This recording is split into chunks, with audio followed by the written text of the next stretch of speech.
Subscribe now and press the bell icon. Never miss an update. Hello students, I am Vipin Jindal and welcome to my YouTube channel feel mathematics. जैसा कि हम यहाँ पे देखो 3 section कर रहे हैं। नॉन टेक्निकल मैथ्स में एवरेज पोर्शन चल रहा है अपना, और एक चल रहा है सम स्पेशल क्वेश्चंस, 500 क्वेश्चंस की सीरीज चल रही है। और एक अपना टेक्निकल मैथ्स में 11th 12th वाली मैथ्स का जो पोर्शन है उसमें सर्कल टॉपिक चल रहा था। तो लगभग पार्ट हमने कर लिए हैं और आज एक लास्ट पार्ट है शायद, जहाँ तक है तो हो जाएगा आज ही। तो इसमें कुछ बातें और करनी है अपने को, सारे इंपॉर्टेंट कॉन्सेप्ट मैं आपको बता चुका हूँ। तो अपन स्टार्ट करते हैं। देखो सर्कल में आगे नेक्स्ट हमने जो बात की, देखो टेंजेंट तक की बात हम लोग कर चुके हैं कि कोई सर्कल है, कोई वृत्त है, उस पर हम टेंजेंट की बात करते हैं कि स्पर्श रेखा क्या होती है, वो बात हमने कर ली है। अब आज हम कर रहे हैं बात normal to the circle. Normal to circle, वृत्त पर अभिलंब, वृत्त पर अभिलंब, है ना। देखो अभिलंब या नॉर्मल जो होता है वो कोई बड़ी बात नहीं है, बात समझना आप अच्छे से। अगर हम टेंजेंट कर चुके हैं तो नॉर्मल भी करना अपने लिए बहुत इजी बात है। मैं सारी बात बता देता हूँ इससे रिलेटेड। कोई सर्कल है और उसका सेंटर सपोज करो मैं लिखता हूँ -G, -F, ये सेंटर है। और मैं तुमसे कहता हूं कि इसके पॉइंट बी पे, जो कि अपने को दे रखा है x1, y1, उस पे किसी नॉर्मल की इक्वेशन लिखनी है। तो एक बात होती है कि मुझे ये तो पता है कि ये टेंजेंट होगी, इसकी बात हम कर चुके हैं। तो अगर ये टेंजेंट है तो एक सेकंड कॉन्सेप्ट ये होता है कि नॉर्मल जो होता है वो नॉर्मल एक तो इस टेंजेंट के परपेंडिकुलर होता है और एक हमेशा वृत्त के केंद्र से पास करता है। यानी कि एक तो यहाँ पे 90 डिग्री का एंगल बनाएगा और नॉर्मल हमेशा सेंटर से पास करेगा। Normal always passes through centre of circle. अभिलंब जो है अभिलंब सदैव वृत्त के केंद्र से गुजरता है। अभिलंब सदैव वृत्त के केंद्र से गुजरता है। तो अब देखो यहाँ से अगर ये पॉइंट मेरे पास है, देखो दो तरह की बात हो सकती है यहाँ से। एक तो मुझे इसका स्लोप हो, सवाल इस तरह से बनाया गया हो कि मुझे इसका स्लोप दे रखा हो m, टेंजेंट का पॉइंट नहीं दे रखा है मान लो उस केस में। तो मुझे पता है कि नॉर्मल जो है इसके अभिलंबवत है, तो इसका स्लोप क्या हो जाएगा -1/m। या फिर मैं dy/dx से भी इसका स्लोप निकाल सकता हूँ टेंजेंट का, ये अपन पढ़ चुके हैं। मैंने बताया आपको स्लोप फॉर्म में, टेंजेंट जब पढ़ा है अपन ने तो उसमें स्लोप फॉर्म में बताया कि dy/dx से इसका स्लोप निकल जाता है। तो जो नॉर्मल होगा उसका स्लोप क्या हो जाएगा -1/dy/dx। m1 m2 बराबर -1 होता है, दो रेखाएं आपस में लंबवत होती है। तो यहाँ से देखो बात समझना एक बार मेरी, कि अगर ऐसा है तो अपन ऐसे कर ही लेंगे। लेकिन भाई दोनों केस में क्या होगा, अगर मेरे को स्लोप मिल जाता है तो मेरे पास सेंटर है और सेंटर से पास कर रहा है, तो पॉइंट मिल गया अपने को, स्लोप मिल गया, तो अपन इक्वेशन लिख सकते हैं। लेकिन अपने को ये स्लोप नहीं दे रखा है और अपने को डायरेक्टली ये कह रखा है कि इस पॉइंट से पास करने वाले अभिलंब की या नॉर्मल की इक्वेशन लिखो। तो ये तो और बढ़िया बात होगी, अपने को कोई इशू नहीं है। क्या है, देखो ये 2 पॉइंट फॉर्म हो जाएगी, दो बिंदु है उनसे पास करने वाली रेखा की समीकरण लिखनी है। तो 2 पॉइंट से पास करने वाली लाइन की इक्वेशन वो अपन लिखते हैं, देखो यहाँ से y-y1 is equal to m2 is equal to y2 y1 upon x2 x1 into x x1। इसे लिखते हैं भाई, 2 पॉइंट फॉर्म है लाइन की। तो 2 पॉइंट फॉर्म में लिखोगे तो मैंने वहां पे बताया हुआ जब स्ट्रेट लाइन पढ़ा है, ये बच्चों में कंफ्यूजन होता है जनरली कि x1 y1 किसको मानना है और x2 y2 किसको मानना है। कोई कंफ्यूजन नहीं है, तुम्हारी इच्छा हो उस पॉइंट को तुम 1 मान सकते हो और उस पॉइंट दूसरे पॉइंट को तुम 2 मान सकते हो। तुम चाहो तो इसको 1 मान लो, इसको 2 मान लो। मैंने यहाँ पे क्या किया, मैंने सपोज करो इसको मान लिया 1, सेंटर को तो मान लिया 1 पॉइंट और इसको मान लिया सेकेंड पॉइंट। तो इक्वेशन लिख देता हूँ, देखो y-y1 का मतलब -f यानी कि +f is equal to y2 y1 मतलब y1 + f upon x2 - x1 यानी कि x1 + g into x - x1 is nothing but x + g। ये आपकी है स्टैंडर्ड फॉर्म नॉर्मल की, यानी कि अपन लिख सकते हैं ये किसकी इक्वेशन है, इक्वेशन ऑफ नॉर्मल। अभिलंब का समीकरण है। किसका समीकरण है? अभिलंब का समीकरण है। एक इसके अलावा देखो इसकी एक फॉर्म आपको मिलेगी बुक्स में लिखी हुई, ये भी ध्यान रखोगे कि इक्वेशन ऑफ नॉर्मल जब डायरेक्टली निकाली जाती है, इक्वेशन ऑफ नॉर्मल जब डायरेक्ट निकालते हैं, अभिलंब का समीकरण, अभिलंब का समीकरण, तो ये जो अभिलंब का समीकरण होता है इसको डायरेक्टली ऐसे भी लिख देते हैं, देखो डिटर्मिनेंट बना के x x1 g y y1 f 1 1 1 is equal to 0। तो यहाँ से जब सोल्व करोगे तो यहाँ से भी इक्वेशन ऑफ नॉर्मल आ जाएगी। ये 3 पॉइंट दे रखे थे, मतलब 2 पॉइंट थे x1 y1 और x y मैंने इक्वेशन लेने के लिए 2D में इक्वेशन चल रही है, तो इक्वेशन को रिप्रेजेंट करने के लिए अपन ने x और y यहाँ पे ले लिया। तो इससे क्या हो जाएगा, एक इक्वेशन फॉर्म हो जाएगी। तो कहीं देखिए अगर थ्योरेटिकली भी पूछे स्टेटमेंट में तो ध्यान रखोगे इससे भी अपनी इक्वेशन ऑफ नॉर्मल आ जाती है। कर सकते हैं अपनी काम, कर सकते हैं ना, कर लेंगे। तो देखो आगे इसमें नेक्स्ट इसी में आगे देखो आगे बात सुन करते हैं अपन।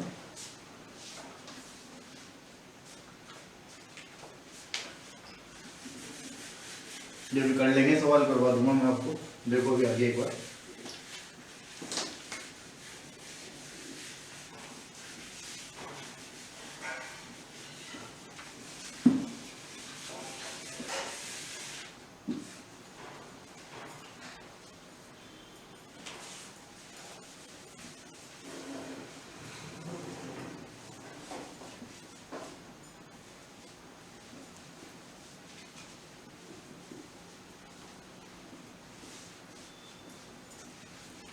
देखो जैसे इक्वेशन ऑफ टेंजेंट किया है अपन ने, मैंने आपको पढ़ाया था स्ट्रेट लाइन, और स्ट्रेट लाइन के साथ साथ हमने पढ़ा था पेयर ऑफ स्ट्रेट लाइन, सरल रेखा और सरल रेखा युग।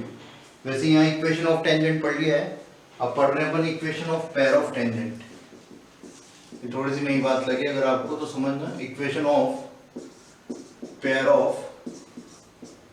Tangent, tangents,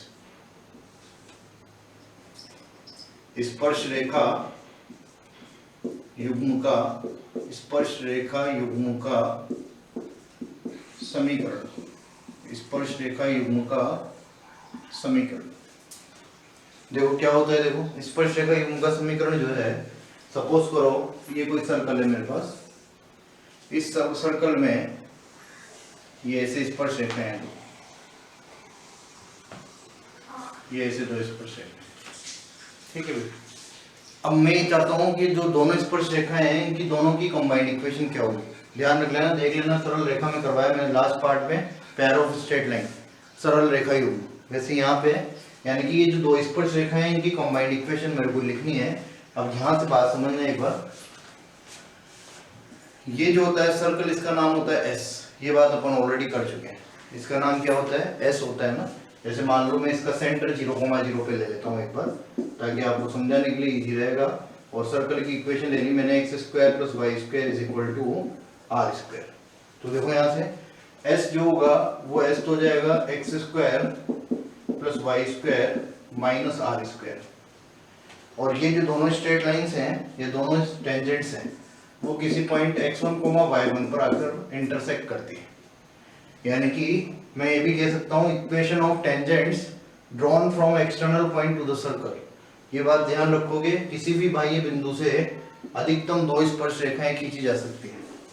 from an external point maximum 2 tangents can be drawn to the circle. ये बात ध्यान रखना है। देखो पहले इधर, तो ये जो पॉइंट है, इस पॉइंट को अगर मैं सर्कल की इक्वेशन में पुट कर दूं तो उसका नाम हो जाता है S1, यानी कि x1² + y1² - r²। ये हो गया S1। t आप सबको पता है, t का मतलब क्या होता है, t का मतलब मैंने बताया था, t जहां पे भी दिखेगा तो t की वैल्यू क्या होगी, x² की जगह तो क्या रिप्लेस करना है, x(x1), y² की जगह क्या रिप्लेस करना है, y(y1), और r² की जगह r²। तो 3 चीजें हो गई अपने पास, एक तो t हो गया, एक तो s हो गया, एक s1 हो गया, और एक अपने पास क्या हो गया यहाँ से s, s1 और एक t, 3 चीजें हो गई है ना। तो t² = ss1। Equation of pair of tangents क्या होगा, t² = ss1। ये ध्यान रखोगे। बहुत कम चांस है कि यहाँ पे किस तरह से इसमें वेरिएशन है, किस तरह से क्वेश्चन पूछा जा सकता है, उसके बहुत कम चांसेस होते हैं देखो कि आपसे इस तरह से इक्वेशन बना के पूछा जाएगा। एक तो आपको यही फॉर्म ध्यान रखनी है एग्जैक्टली कि T square is equal to S S one का मीनिंग क्या होता है, T square is equal to S S one का मीनिंग क्या होता है ना, ये ध्यान रखोगे। डायरेक्टली अपने को पूछा जाएगा, अपन इसको यूज कर लेंगे, T square is equal to S S one. अगर इन केस क्वेश्चन यहाँ से पूछा गया कि सवाल पूछ लिया उन्होंने, तो सवाल के लिए मैं सब बता चुका हूँ, एस का मतलब ये होगा, एस वन का मतलब ये होगा, टी का मतलब ये होगा, तो अपन यहाँ से निकाल सकते हैं। जैसे मान लो मैं कहता हूँ तुमसे कि कोई सर्कल है, एग्जाम्पल के लिए कि कोई सर्कल है अपने पास like x square plus Y square is equal to 12, ये ले लिया है ना, और कोई पॉइंट है एक्सटर्नल पॉइंट 1,2, और मैं कहता हूं कि इस एक्सटर्नल पॉइंट से इस पे खींची गई स्पर्श रेखाओं के युग्म की समीकरण ज्ञात करो, find equation of pair of tangents. तो आपको क्या लिखना है सबसे पहले, यहाँ पे सबसे पहले आप लिखोगे T square is equal to S S one.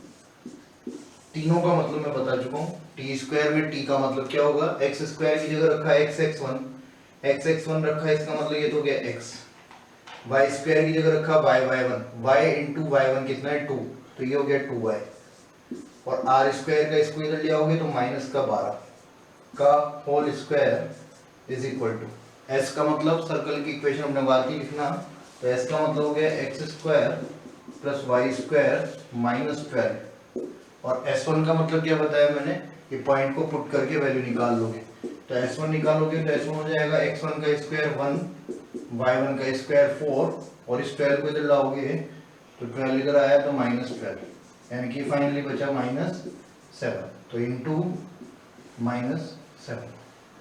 ठीक भाई, ये क्वाड्रेटिक इक्वेशन बनेगी। जनरली डायरेक्टली इसमें से अपने को ऑप्शन मिल जाता है, तो अपन यहाँ से कर लेते हैं। आपको जो मेनली ध्यान रखना है वो T square is equal to S S one जरूर ध्यान रखना है। क्लियर है क्या भाई, बात साफ है ना भाई? देखो बात समझ लेना एक बार अच्छे से। इसमें देखो भी आगे अपन और बात करते हैं थोड़ी सी, एक बार स्क्रीनशॉट ले लो या नोट कर लो, या तो फिर आगे देखते हैं अपन इसी में। बहुत इंपॉर्टेंट बात है इसमें। क्या होता है, एक तो ये पूछ ले अपने से T square is equal to S S one, और ये जो सेक्शन है इस सेक्शन में से अपने से एक चीज और पूछी जाती है, वो ध्यान से देखोगे कि कोई सर्कल है मेरे पास, और उस सर्कल पे किसी एक्सटर्नल पॉइंट से दो टेंजेंट्स ड्रॉ की गई है। कोई वृत्त है जिस पर किसी बाह्य बिंदु से दो स्पर्श रेखाएं खींची गई है। जैसे मान लो ये सर्कल है अपना, इस सर्कल पे क्या कर रहे हैं, एक तो ये टेंजेंट मैंने ड्रॉ की है, ऐसे कोड बन गई है, इसको थोड़ा सा एडजस्ट कर लेना, ये टेंजेंट है, ऐसे ही यहाँ से एक टेंजेंट मैंने ड्रॉ करी है ऐसे। तो ये जो पॉइंट है P, ये पॉइंट है x1, y1। ढंग से समझ लेना, अभी यहाँ से क्वेश्चन पूछ लेते हैं। पेयर ऑफ टेंजेंट से जो सर्कल वो क्वेश्चन बन सकते हो बता रहा हूँ। दिस इज सेंटर, मान लो मैंने सेंटर माना इसको, यहाँ से यहाँ तक क्या हो जाएगा रेडियस, और यहाँ से यहाँ तक भी क्या हो जाएगी रेडियस, दोनों रेडियस त्रिज्या हो जाएगी दोनों। अगर ये दोनों त्रिज्या हैं, अपने को पता है कि त्रिज्या स्पर्श रेखा पर लंबवत होती है, त्रिज्या स्पर्श रेखा पर 90 डिग्री एंगल बनाएगी, परपेंडिकुलर होगी, और इसका नाम रख दिया P, इसका नाम रख देता हूँ A, और इसका नाम रख देता हूँ B। ठीक भाई, अब देखो यहाँ से अगर मैं ये एक लाइन जो है यहाँ से ड्रॉ कर दूँ ऐसे इस तरह से, तो यहाँ पे क्या हो रहा है, देखो ये सेंटर का नाम कुछ भी रख देता हूँ मैं, और रख दिया मान लो। ये जो एंगल है ये पूरा, ये एंगल सपोज करो मैंने माना है थीटा है, ये एंगल क्या है थीटा। तो यहाँ से तीन क्वेश्चन बनते हैं। कौन कौन से बनते हैं, देखो एक तो ये क्वेश्चन बनता है कि ये जो पहली बात सुनना, हमेशा किसी भी एक्सटर्नल पॉइंट से बाह्य बिंदु से किसी भी वृत्त पर दो स्पर्श रेखाएं खींची जा सकती है अधिकतम, एक तो PA और एक PB। इनकी दोनों की लंबाई हमेशा समान होगी, लेंथ जो है इनकी इक्वल होती है, दोनों स्पर्श रेखाओं की लंबाई हमेशा समान होगी। और सेकंड बात जो है, यहाँ से तीन सवाल जो मैं बता रहा हूँ कौन कौन से हैं। एक क्वेश्चन तो ये पूछा जाता है कि ये PA या PB लेंथ ऑफ टेंजेंट, स्पर्श रेखा की लंबाई कितनी होगी, एक तो ये होता है। एक होता है स्पर्श रेखाओं के बीच कोण कितना होगा। एक क्वेश्चन क्या होता है, स्पर्श रेखाओं के बीच कोण क्या होगा। और एक क्वेश्चन होता है कि ये जो क्वाड्रिलेटरल बन रहा है, ये जो चतुर्भुज बन रहा है AOBPA, इसका क्षेत्रफल क्या होगा। AOBPA इसका क्षेत्रफल क्या होगा। ये 3 क्वेश्चन बनते हैं। पहली बात, ये सिमेट्रिकल ट्रायंगल बन रहा है, या मैं कह सकता हूं कि दोनों ट्रायंगल सिमेट्रिकल है या सर्वांगसम है। सर्वांगसम कैसे, ये दोनों बराबर, ये दोनों बराबर और ये घनिष्ठ रेखा, तो 3 भुजाएं समान हो गई, तो इसका मतलब कॉन्ग्रुएंट ट्रायंगल हो गया। सिमेट्रिकल नहीं, कॉन्ग्रुएंट ट्रायंगल है, सर्वांगसम त्रिभुज है। तो सर्वांगसम में तो ये जो एंगल है वो भी आधा आधा कर दूं मैं, सिमेट्रिसिटी से कह सकते हैं पर ये बात। तो ये एंगल हो गया देखो θ/2 और ये एंगल भी हो गया θ/2। अपने को थीटा निकालना है, एंगल बिटवीन द टेंजेंट्स कितना है, थीटा। तो पहली बात देखो यहाँ से, फर्स्ट ये जो लेंथ ऑफ टेंजेंट होती है, लेंथ ऑफ टेंजेंट स्पर्श रेखा की लंबाई, तो लेंथ ऑफ टेंजेंट होती है √S1, तो ये भी क्या हो जाएगी √S1, यानी कि एक सवाल का आंसर तो हो गया √S1। ये हम सबको आता है √S1 कैसे निकालते हैं। S1 कैसे निकालेंगे, S1 की जो भी वैल्यू आएगी यहाँ पे लाके स्क्वायर रूट लेंगे। सेकंड देखो इसी में सेकंड आएगा, सेकंड की जगह देखना एक बार। सेकंड होगा इसमें एंगल बिटवीन द टेंजेंट्स, तो अगर मैं इसमें क्या करता हूँ, tan θ/2 लगा, tan θ/2, तो tan θ/2 लगाओगे अगर, तो यहाँ से क्या होगा देखो, इस ट्रायंगल में बात करोगे तो ये यहाँ पे 90 डिग्री का एंगल, इसके सामने वाला, हमेशा एंगल के सामने वाला क्या होता है, परपेंडिकुलर, तो दूसरा क्या बचेगा, ये तो हाइपोटेन्यूज है अपना, तो ये क्या रह जाएगा, बेस। एंगल के सामने वाला क्या होगा, परपेंडिकुलर, तो ये क्या रह जाएगा, बेस। यहाँ से लिख दोगे tan θ/2 = R/√S1, लंब बटा आधार, तो θ/2 क्या हो गया अपना, यहाँ से θ/2 लिख दोगे tan इनवर्स R/√S1, तो इसका मतलब थीटा बराबर क्या हो गया, 2 tan inverse R/√S1। This is the angle between the tangents. Theta is equal to tan 2 inverse R/√S1। Third one, ये जो क्वाड्रिलेटरल है इसका नाम लिख देता हूं, देखो मैं PA चतुर्भुज PAOBP का क्षेत्रफल, तो सीधी सी बात है, दिख रहा है मेरे को, 2 ट्रायंगल्स जो है उनका जो एरिया है, एक एरिया इस ट्रायंगल का, एक एरिया इस ट्रायंगल का, दोनों ट्रायंगल के हैं सर्वांगसम है, तो इनका क्षेत्रफल भी क्या होगा, सर्वांगसम भी है और समरूप भी, सिमिलर भी है और कॉन्ग्रुएंट भी है। तो इनका जो है एरिया वो एक ट्रायंगल के एरिया का 2 टाइम्स होगा। इनका एरिया जो है वो एक ट्रायंगल के एरिया का 2 टाइम्स होगा, यानी कि is equal to 2 times of area of one triangle, 2 times of area of one triangle. एक का क्षेत्रफल निकालें, क्या होगा, 1/2 इंटू आधार इंटू ऊंचाई। आधार कौन है ये और ऊंचाई कौन है, लंब या परपेंडिकुलर, यानी क्या, यहाँ पे जाएगा 1/2 into R into √S1, 1/2 into आधार इंटू ऊंचाई, तो देखो 2 से 2 कट जाएगा। फाइनली एरिया जो है क्वाड्रिलेटरल का एरिया कितना आ जाएगा, R/√S1। तो ये तीनों चीजें आपको अच्छे से ध्यान रखनी है। एक तो लेंथ ऑफ टेंजेंट, स्पर्श रेखा की लंबाई वो हमेशा √S1 के बराबर होगी। बाह्य बिंदु से 2 स्पर्श रेखाएं खींची जा सकती है जिनकी लंबाइयां समान होती है। From external point 2 tangents can be drawn to the circle having equal length. Second बात, angle between the tangents, theta की वैल्यू होगी 2 tan inverse R/√S1। Third one जो है वो, थर्ड बात ये है कि इस चतुर्भुज का क्षेत्रफल होगा R/√S1। यहाँ तक की बात जो है ये कंप्लीट बात हो चुकी है सर्कल के बारे में, और इसके जो कुछ क्वेश्चंस मेरे को करवाने हैं वो अपन नेक्स्ट पार्ट में करेंगे। तो यहाँ तक आप जो है एक तो स्क्रीनशॉट ले लो और एक बार नोट करो, अभी अपन करते हैं इसके बाद इसके कुछ इंपॉर्टेंट क्वेश्चंस हैं जो भी बचे हुए हैं इससे रिलेटेड और अपन ने जो आज पढ़े, एक बार यहाँ तक स्क्रीनशॉट ले लो।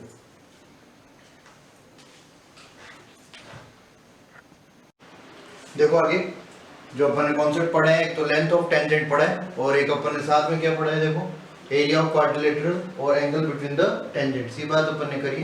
तो देखो इसमें यहाँ पे मैं क्वेश्चन कराता हूँ। एक अपन ने क्या पढ़ा है, देखो नॉर्मल की इक्वेशन आज जो पढ़ा है, find equation of normal to the circle 2x² + 2y² + 3x - 4y + 1 = 0 at the point -1, 2। वृत्त, ये वृत्त की समीकरण है, के बिंदु -1, 2 पर खींची गई खींचे गए अभिलंब का समीकरण ज्ञात करो। मैंने आपको बता दिया, देखो हमें कोई भी चीज याद नहीं रखनी, हमें केवल ये ध्यान रखना है कि एक पॉइंट तो मेरे को गिवन है, वो पॉइंट है -1,2 और एक पॉइंट में निकाल सकता हूँ सर्कल की इक्वेशन से। मैंने जब सर्कल पढ़ाया था वो सेंटर निकालना सिखाया था, तभी एक बात बताई थी, देखो यहाँ पे कि सबसे पहले सेंटर निकालने के लिए और रेडियस निकालने के लिए मैं इस इक्वेशन में यहाँ x² और y² का जो गुणांक है उसको 1 बनाऊंगा। तो 1 बनाने के लिए स्टूडेंट गलती कर देते हैं, मैं डायरेक्टली यहाँ से 3/2 और -2 लिख दोगे, गलत हो जाएगा। पहले 2 से डिवाइड करोगे, तो 2 से डिवाइड किया तो इक्वेशन हो गई x² + y² + 3/2x - 2y + 1/2 = 0। ठीक है, यहाँ से सेंटर निकालोगे, g निकालने के लिए 2gx है, 2gx में g निकालना है तो इसका आधा करना पड़ेगा, इसका आधा किया तो 3/4 आ जाएगा, 3/4 आ गया तो यहाँ लिख दिया -3/4, ये माइनस का g होता है ना। ऐसे f निकालना है तो -2 का आधा किया तो -1, यहाँ एक और माइनस है तो ये हो गया +1। तो ये दोनों पॉइंट आ गए, दोनों पॉइंट आ गए तो अपन इक्वेशन लिख सकते हैं, देखो y - y1, y1 कितना है अपना x1 y1 इसको मान लो, x2 y2 इसको मान लो, तो y - y1 का मतलब y - 1 = y2 - y1 2 - 1 upon x2 - x1 -1 + 3/4 into x - x1, x1 कितना है अपना x - x1 में ये x1 कितना है, x - x1 में ये यहाँ पे जाएगा प्लस का 3/4। ठीक है, x1 रखोगे यहाँ पे -3/4 तो +3/4 हो जाएगा। ये इक्वेशन सॉल्व करनी है, तुम ही कर लेना। अभी देखो मैं ओरली बता देता हूँ आपको, क्योंकि जगह नहीं रही है, ओरली बता रहा हूँ मैं यहाँ से। तो ये देखो यहाँ से बचेगा ये -1/4 बचेगा, -1/4 बचेगा तो 4 को ऊपर भेज दोगे, उस 4 को ये 4 काट देगा नीचे वाला, यहाँ एलसीएम लोगे तो ये 4 से 4 कट जाएगा। फाइनली यहाँ से एक माइनस बचेगा केवल, और यहाँ पे बचेगा 4x + 3। तो देखो मैं सोल्व कर देता हूँ, y - 1 = यहाँ पे एलसीएम लिया 4 मैंने, उस 4 को इस 4 ने काट दिया था जो ऊपर गया था, माइनस यहाँ बचा हुआ था, ये 4 यहाँ मल्टीप्लाई हुआ तो -4x, और ये माइनस इससे मल्टीप्लाई हुआ तो -3। तो फाइनली यहाँ से इक्वेशन लिख दोगे, इसको इधर ले आओ, 4x + y, ये -3 इधर आएगा तो +2, ये 1 हो जाएगा इधर से तो 0, 4x + y + 2 = 0। यानी कि फाइनली आपको क्या करना था, मैंने ये नॉर्मल की इक्वेशन लिखी है, उसके लिए मैंने सेंटर निकाला, सेंटर निकाल के 2 पॉइंट फॉर्म से इक्वेशन लिख दी और ये नॉर्मल की इक्वेशन ही आ जाएगी। ठीक भाई, तो कोई कुछ भी याद नहीं रखना है, बस अपने कोई बात ध्यान रखनी है। अगर इस केस में अपने को नीचे रखा होता, मान लो कि अपने को स्लोप नीचे रखा होता, ये मतलब ये पॉइंट नहीं होता अपने पास, तो अपन dy/dx दे रखा होता है अपने को टेंजेंट का, तो टेंजेंट का अगर स्लोप होता है तो इसका स्लोप निकालना मैं बता चुका हूँ कैसे निकालना है, उल्टा करके निगेटिव कर देंगे। इधर आ जाओ, next question, find length of tangent drawn from 1, 2 to circle x² + y² - 2x + 4y - 6 = 0। वृत्त, ये वृत्त की समीकरण है, पर बिंदु 1, 2 से खींची गई स्पर्श रेखा की समीकरण ज्ञात करो। बिंदु 1, 2 से खींची गई स्पर्श रेखा की समीकरण ज्ञात, खींची गई स्पर्श रेखा की लंबाई ज्ञात करो। ये लंबाई हम लिख के आए हैं √S1। क्या लिख के आए हैं, √S1। √S1 का मीनिंग मैंने बता दिया। क्या करोगे, इस पॉइंट को यहाँ ले जाके पुट कर दो, तो पॉइंट पे यहाँ पुट किया तो देखो x की जगह तो 1 रखोगे और y की जगह क्या रखोगे, 2। पुट कर रहा हूँ मैं, x की जगह 1 रखा, अंडर रूट में ले लो पूरा, ये √S1 निकालना है ना अपने को, तो 1 रख दूँ मैं यहाँ पे, x की जगह 1 रखा तो 1 प्लस y की जगह 2 रखा तो 4 माइनस x की जगह वापस से 1 रखा तो -2, y की जगह 2 रखा तो +8 -6। फाइनली देखो ये बन गया अपना -6 -2 -8 +8 तो कट गया, ये 1 और 4 5, यानी कि ये बन गया अपना √5 √5। तो ये वही लेंथ ऑफ टेंजेंट। ठीक, देखो आगे इसमें ये जो अपन ने किया था अभी, find angle between tangents drawn from 0, 1 to circle, circle की इक्वेशन है ये पूरी, and also find area of quadrilateral form. Hindi वाले सुन लेना। बिंदु 0,1 से वृत्त पर खींची गई स्पर्श रेखाओं के बीच कोण तथा बनने वाले चतुर्भुज का क्षेत्रफल ज्ञात करो। मैं करके दिखा देता हूँ, देखो इधर ये स्क्रीनशॉट ले लो यहाँ तक का। एक बार क्वेश्चन अपना इसमें आ गया, मैं इधर इसको मिटा रहा हूँ, एक बार स्क्रीनशॉट ले लो, देखो आगे।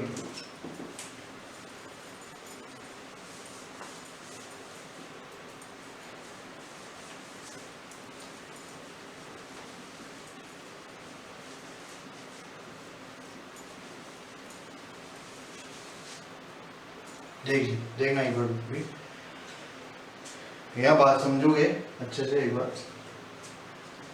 ये सर्कल हो गया, वापस से बना देता हूँ मैं। ये 0,1 हो गया पॉइंट अपना, ये टेंजेंट है, टेंजेंट और एक टेंजेंट यहाँ से।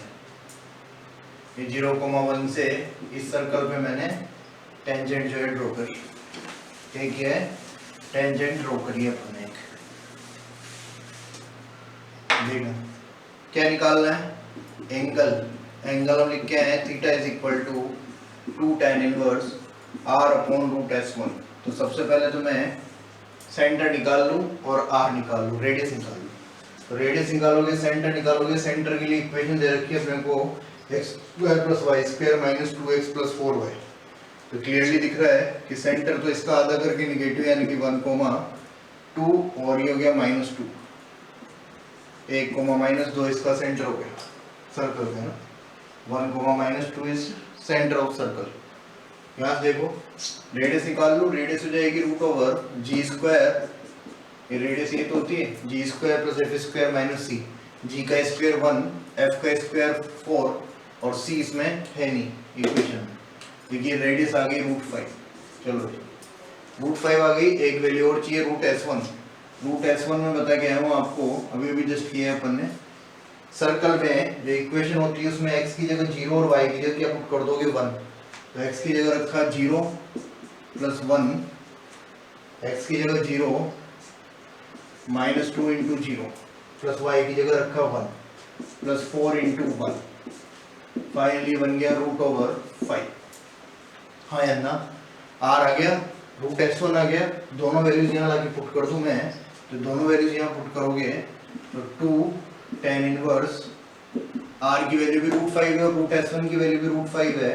तो √5 अपॉन √5 यानी कि 2 tan इनवर्स 1 यानी कि 2 × π/4 45। तो ये हो गया π/2। एंगल बिटवीन द टेंजेंट्स कितना हो गया 90 डिग्री। दोनों स्पर्श रेखाओं के बीच में कोण कितना हो गया है 90 डिग्री हो गया ना। इसके अलावा सेकंड बात पूछी गई है, एरिया ऑफ क्वाड्रिलेटरल फॉर्म। बनने वाले चतुर्भुज का क्षेत्रफल ज्ञात करो। तो बनने वाले चतुर्भुज का क्षेत्रफल निकालना है, तो उसके लिए भी क्या हो जाएगा, देखो मैंने लिखा है आपको r√s1 होता है। r की वैल्यू भी मेरे पास है और √s1 की वैल्यू भी मेरे पास है। तो दोनों को मल्टीप्लाई कर दिया तो √5 × √5 इज इक्वल टू 5। ये हो गया एरिया ऑफ क्वाड्रिलेटर। स्क्रीनशॉट लेना, बहुत इंपॉर्टेंट क्वेश्चन है, डायरेक्टली पूछा जाता है ये, और आप इसको अच्छे से कर लोगे। मैं सारी बात बता चुका हूँ, एक बार स्क्रीनशॉट ले लो, फिर आगे देखते हैं थोड़ा सा। यहाँ पे एक चीज और होती है जो आप लोगों ने, कई शायद राजस्थान बोर्ड वाले बच्चे होंगे तो उन्होंने तो नहीं सुना होगा, क्योंकि उसमें दे नहीं रखा है बुक में, एनसीईआरटी में भी नहीं है, तो थोड़ा सा देख लेना एक बार। डायरेक्टर सर्कल एक चीज होती है, निर्देशक वृत्त, तो उसकी बात और सुन लो थोड़ा सा। डायरेक्टर सर्कल या निर्देशक वृत्त की बात हम करते हैं।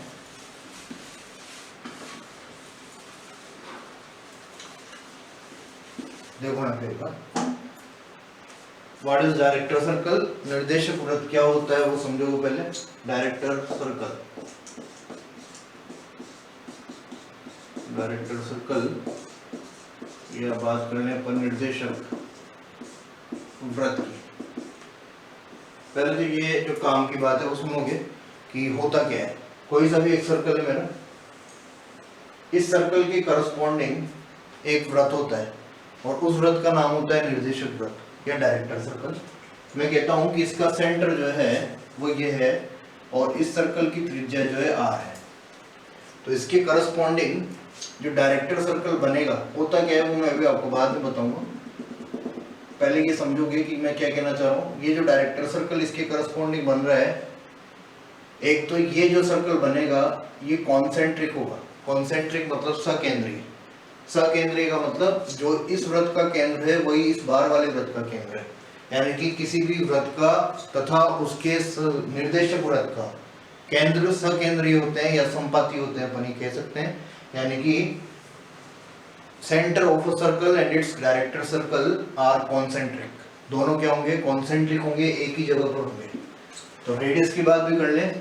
रेडियस जो है डायरेक्टर सर्कल की रेडियस जो गिवन सर्कल होता है उसकी √2 टाइम्स होती है। यानी कि अगर इसकी त्रिज्या r है तो इसकी त्रिज्या कितनी होगी? √2r। दिख भी रहा है, ऑब्वियस सी बात है, बार बनेगी तो त्रिज्या इससे बड़ी होगी। अगर ये r है तो ये क्या होगी? √2r। तो पहली बात तो ये है कि नॉर्मल अगर मैं तुमसे बात करता हूँ कि कोई वृत्त है x² + y² बराबर r², और मैं तुमसे कहूं कि इसके निर्देशक वृत्त की समीकरण ज्ञात करो, find equation of director circle. तो डायरेक्टर सर्कल की इक्वेशन निकालनी है तो मुझे देखो सेंटर का तो पता है कि सेंटर तो जो इसका है वही इसका रहेगा। इसका सेंटर 0,0 है तो उसका सेंटर भी क्या रहेगा? 0,0। तो ये तो हो गया x² + y²। लेकिन मुझे ये पता है कि जो रेडियस होती है वो √2 गुना हो जाती है। तो √2 गुना करोगे तो यहाँ लिख दूं मैं √2r। पहले r थी, अब हो गई √2r का स्क्वायर। तो फाइनली जो डायरेक्टर सर्कल है ये अपना, इसकी समीकरण हो जाएगी x² + y² बराबर 2r²। ये कहानी है ना यहाँ तक की। इससे रिलेटेड नॉर्मल अपन क्वेश्चन करते हैं अगर छोटा सा।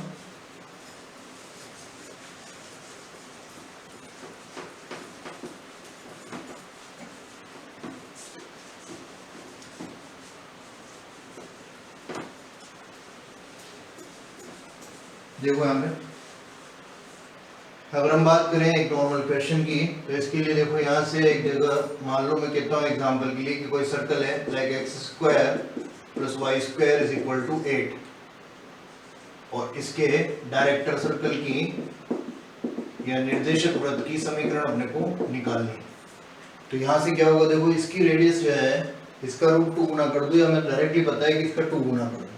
तो दोनों तरह से समझ सकते हो। निर्देशक वृत्त की समीकरण x² + y², और इसकी त्रिज्या कितनी है? 2√2। तो इसकी त्रिज्या क्या होगी? 2√2 का √2 गुना का स्क्वायर, ये होगा। या फिर मैं डायरेक्टली इसको 2 से गुना भी कर सकता था, एक ही बात है, मैं तुम्हें समझाने के लिए लिख रहा हूँ। तो ये हो गया देखो x² + y² बराबर 4 हो गए। √2 × √2 2 होगा, 2 × 2 4, 4 का स्क्वायर 16। ये जो है डायरेक्टर सर्कल की या निर्देशक वृत्त की समीकरण होती है। अब एक बात और बची इसमें, लोकस। ये जो डायरेक्टर सर्कल है इसकी डेफिनेशन क्या होती है, परिभाषा क्या होगी इसकी, वो आप ध्यान से सुनोगे, क्योंकि वो भी कभी कभी सवाल में अपने से सवाल में ये लिखा जाता है कि डायरेक्टर सर्कल की इक्वेशन निकालो, सवाल में वो डेफिनेशन दे दी जाती है। तो अगर अपने को पता नहीं होगा कि डायरेक्टर सर्कल क्या होता है तो अपन समझ ही नहीं पाएंगे कि सवाल क्या पूछना चाह रहा है। और वो बात तुम देखो ढंग से समझोगे। पहले इसको एक बार स्क्रीनशॉट ले लो या यहाँ तक नोट कर लो वीडियो पॉज करके। देखो इसमें बात सुनना, जो डायरेक्टर सर्कल बनता है, ये जो अपन ने बनाया है, ये होता क्या है? देखो एक बार ये ऐसे बनाया जाता है। ये कोई सर्कल है, इस सर्कल पे माना कि एक टेंजेंट ये है सपोज करो, और एक टेंजेंट रैंडमली मैंने ऐसे बनाई, ये ऐसे। ये दोनों टेंजेंट्स परपेंडिकुलर होनी चाहिए, लंबवत होनी चाहिए। ये तो एंगल बन रहा है, मेरे से सही नहीं बना, मतलब तुम समझोगे बात कि ये दोनों जो है वो लंबवत होनी चाहिए। ये दोनों टेंजेंट क्या होनी चाहिए? लंबवत, परपेंडिकुलर, 90 डिग्री एंगल बनना चाहिए। या फिर मैं कह सकता हूँ देखो यहाँ से कि कोई पॉइंट है अपने पास, किसी बिंदु से वृत्त पर खींची गई दो अभिलंबवत या लंबवत स्पर्श रेखाओं का के बिंदुओं का बिंदुपथ। मतलब कि ये कहना चाह रहा हूं मैं कि इस पॉइंट से मैंने एक टेंजेंट तो ये डाली और एक टेंजेंट ये डाली, तो ये दोनों टेंजेंट्स क्या होनी चाहिए? परपेंडिकुलर होनी चाहिए, लंबवत होनी चाहिए। जैसे सपोज करो एक पॉइंट यहाँ ले लिया, इससे एक यहाँ खींची मैंने, ये डायग्राम ऐसे हो जाएगा, देखते जाना, समझते जाना। एक पॉइंट मैंने यहाँ ले लिया और इससे एक टेंजेंट ऐसे निकाल दी, एक टेंजेंट ऐसे निकाल दी। ये सब जो है लंबवत होगी, तो ऐसे पॉइंट्स जितने भी हैं उन पॉइंट्स को जब मैं ज्वाइन करूंगा तो एक वृत्त मिलेगा, और उस वृत्त का नाम क्या होता है, निर्देशक वृत्त या डायरेक्टर सर्कल।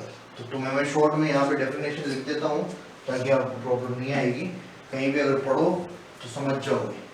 और शॉर्ट में क्या होगा देखो मैं लिखता हूँ यहाँ पे, locus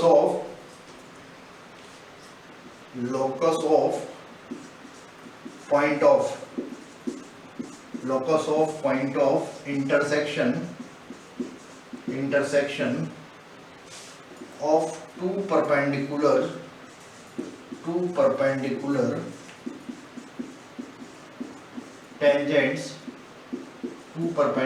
tangents to circle। ये मैं हिंदी वालों के लिए भी लिखूंगा, देखो ध्यान रखना है आपको, ये स्टेटमेंट अच्छे से याद रखना है, हिंदी वाले हो चाहे इंग्लिश वाले हो। Locus of point of intersection ये है, इन पॉइंट ऑफ इंटरसेक्शन का जो लोकस है, that locus is called as director circle, है ना, उसका नाम क्या होगा, डायरेक्टर सर्कल की डेफिनेशन है। किसकी डेफिनेशन लिख रहे हैं अपन, डायरेक्टर सर्कल की डेफिनेशन है, ध्यान रखोगे। इक्वेशन कैसे निकालते हैं बता चुका हूं, हिंदी वाले लिख लेना, वृत्त पर खींची गई दो लंबवत स्पर्श रेखाओं का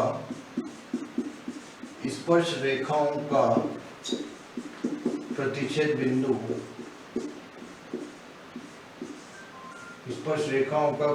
बिंदु निर्देशक वृत्त कहलाता है। इक्वेशन आप निकाल सकते हो। इक्वेशन के लिए दो बातें ध्यान रखनी है, एक तो सेंटर सेम रहेगा, सेकंड रेडियस जो होती है वो रेडियस क्या होगी, √2 टाइम्स होगी। एक बार स्क्रीनशॉट लो इसका यहाँ तक, फिर देखते हैं इसमें आगे।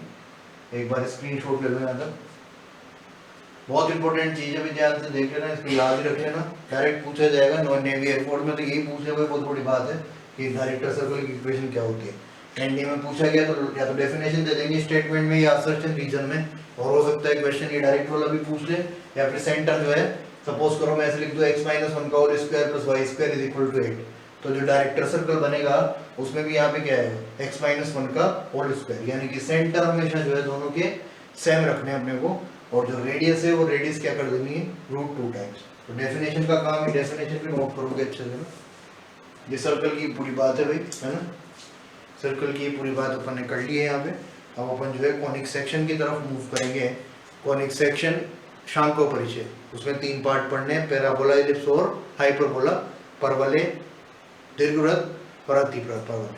तो बहुत इंपॉर्टेंट पार्ट है वो भी अपना, तो इसलिए मैं पहले ले रहा हूँ। अगर देखो वैसे तो अभी कोई चांसेस नहीं है कि एग्ज़ाम होएगा 6 तारीख को इंडिया का, कम चांसेस लग रहे हैं, तो इसलिए अपना जो है चल रहा है, उसको स्किप करने से कोई मतलब नहीं है। अदरवाइज में प्रोबेबिलिटी या 3D या ऐसा कोई चैप्टर अपन ले लेते हैं इंपॉर्टेंट, बट अभी जो है चल रहा है, इसको एक बार कॉनिक सेक्शन को तो खत्म करते हैं, उसके बाद अपन नेक्स्ट जो भी रहेगा अपना प्रोबेबिलिटी या वेक्टर या 3D, जो भी इंपॉर्टेंट चैप्टर अपने को लगेगा कि एग्जाम में, तो अपन उसके अकॉर्डिंग ले लेंगे, तो वो बाद में भी काम आएगा। जैसे एयरफोर्स का एग्जाम आप लोगों का सबका होगा, तो अपना बाद में काम आएगा, ठीक है।